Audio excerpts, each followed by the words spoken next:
अजून एका मोठ्या बातमीकडे वळूया। दादरमधील कबूतरखान्यावरून गेल्या काही दिवसांमध्ये चांगलाच वाद पेटलाय। कबूतरखान्याच्या बंदी विरोधात शस्त्र हाती घेण्याचा इशारा देणारे जैन मुनी निलेश चंद्र यांनी आगामी निवडणुकीमध्ये जैन समाज उतरणार आहे असं म्हटलंय। कबूतरखाना वाचवा या विषयावर जैन मुनी निलेश चंद्र यांचं प्रवचन पार पडलं। यावेळी त्यांनी ठाकरे बंधूंवर निशाणा साधला। महाराष्ट्रात मराठी आणि मारवाडी असा वाद पेटवला जातोय असं ते म्हणाले। त्यांनी ठाकरेंवर टीका केली। तर बटोगे तो पिटोगे असा सल्ला जैन मुनी निलेश चंद्र यांनी जैन समाजाला दिलाय।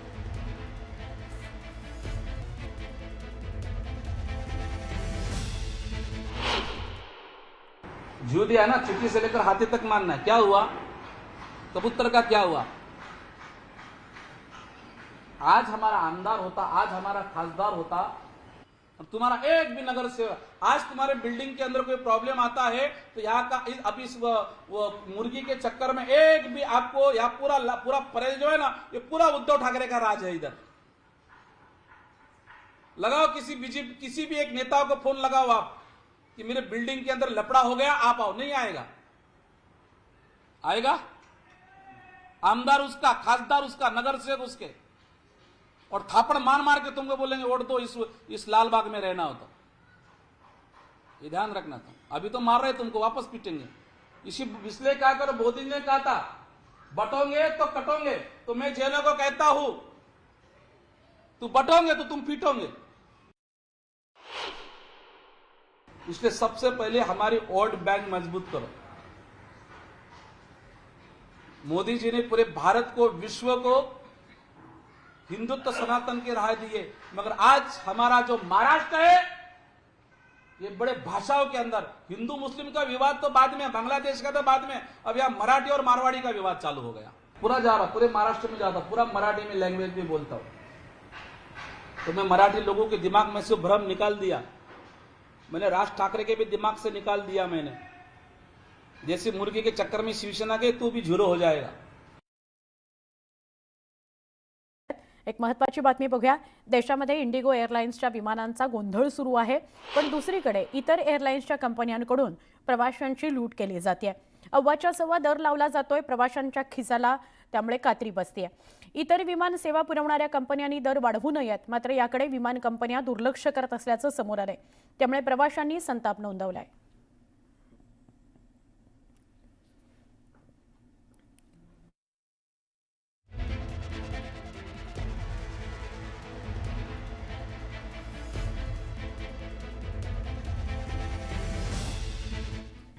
दरम्यान देशातील सगळ्यात मोठी विमान वाहतूक कंपनी इंडिगो सध्या पायलटच्या तीव्र कमतरतेमुळे आणि ऑपरेशनल ताणामुळे मोठ्या संकटात सापडलेली आहे।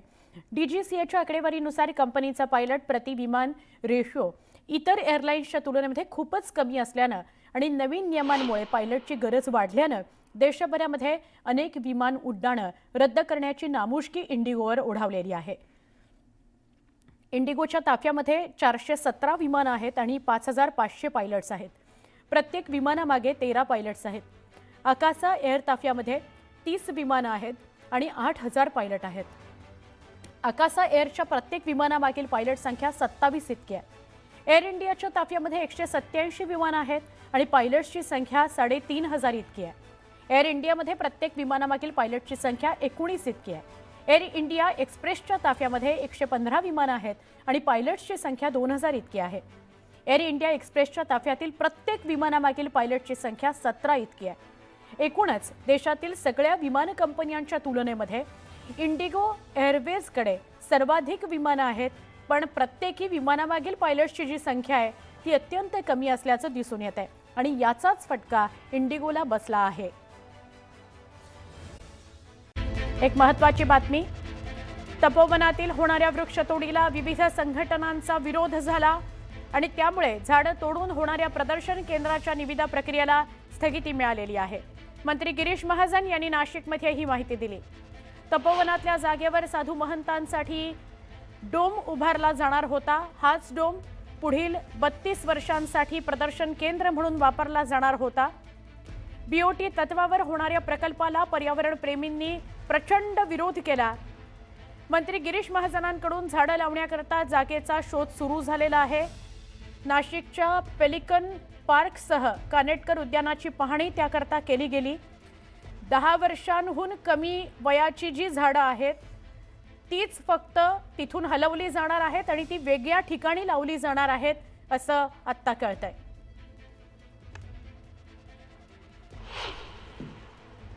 कोणी समजण्याची गरज नाही की आपण मोठी झाडं जी आहेत ती त्या ठिकाणी तोडणार आहोत. पण या 10 वर्षामध्ये जी रोपटी त्या ठिकाणी उगवलेली आहेत, जी झाडं त्या ठिकाणी उगवलेली आहेत ती आपल्याला शिफ्ट करावी लागणार आहेत. तोडणार मी म्हणणारच नाही, ती आम्हाला शिफ्ट करायची आहेत. ती खालून काढून आम्ही त्या ठिकाणी रिप्लांट या ठिकाणी आणून करू. सगळी झाडं आपण ती रिप्लांट त्या ठिकाणी करणार आहोत. मोठ्या झाडांना मी हातच लावणार नाही. आता आपल्याला एका मोठ्या बातमीकडे वळायचंय. कल्याण डोंबिवली महानगरपालिकेच्या विकास कामांचं उद्घाटन उपमुख्यमंत्री एकनाथ शिंदे यांच्या हस्ते आज होत आहे. डोंबिवलीमधील सावित्रीबाई फुले रंगमंदिराचं नूतनीकरण आणि डोंबिवली भूखंड क्रमांक 49 या सुविधा भूखंडावर प्रेरणा वॉर मेमोरियल सेंटर या विकास कामाचं उद्घाटन उपमुख्यमंत्री एकनाथ शिंदे यांच्या हस्ते आज होत आहे.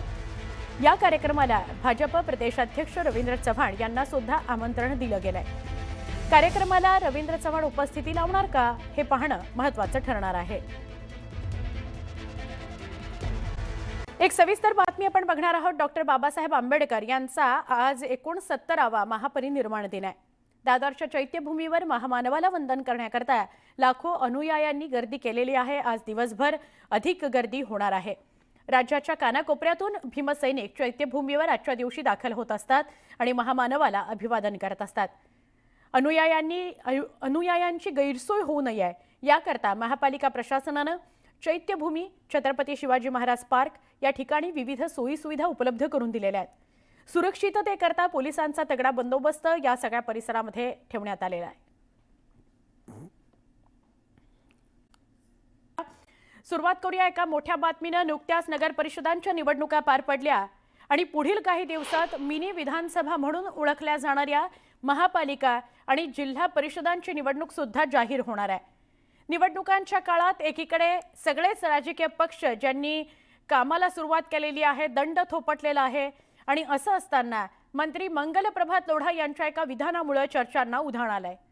भाजप देवाभाऊंच्या पाठीशी आहेच, पण राज्यातील इतर राजकीय पक्ष कसे चालणार हे देखील देवाभाऊच ठरवतात असं वक्तव्य करत मंत्री मंगल प्रभात लोढांनी खळबळ उडवून दिलेली आहे. लोढांच्या या विधानामुळे राजकीय वर्तुळात चर्चाही सुरू झाल्या. त्यांच्या या विधानावरून अमोल मिटकरींनी जोरदार प्रत्युत्तर दिलं.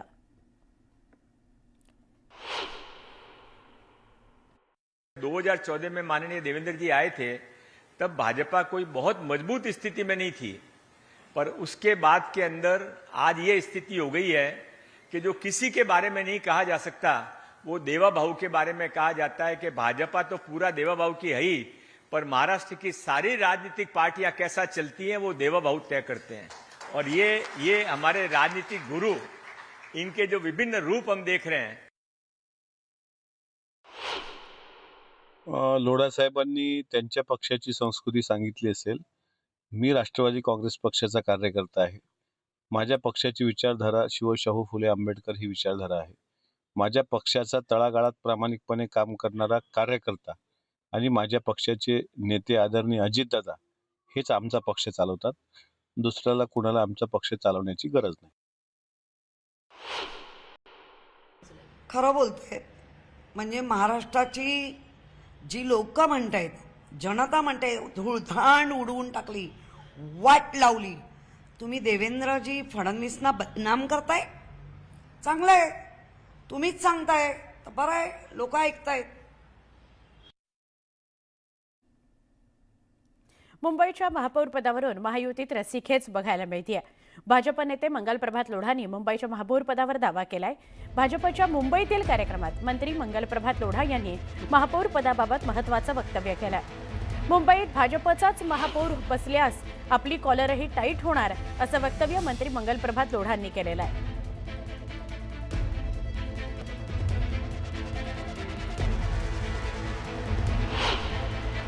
भाजपा जब सत्ता में आएगी, भाजपा का जब महापौर बनेगा, माननीय देवाभाऊ जब उसको शपथ दिलाने के लिए महानगर पालिका में जाएंगे, तो आपकी और मेरी सबकी कॉलर टाइट होने वाली है. और मोहल्ले से लेके पुलिस स्टेशन से लेके महानगर पालिका तक आपको यदि साइड की कुर्सी में बिठाने वाले होंगे तो भी आगे की कुर्सी पर बिठाएंगे। पड़ोस का बच्चा कितना भी सुंदर हो, उसका कितना भी यदि पिक्चर आता होगा, पर उसको हम गोद में नहीं उठाते, गोद में हम अपने घर के बच्चे को ही उठाते हैं। इसलिए भाजपा अपने घर है, भाजपा का हर नगर सेवक जो बनेगा वो आपका अपना बनेगा, उसको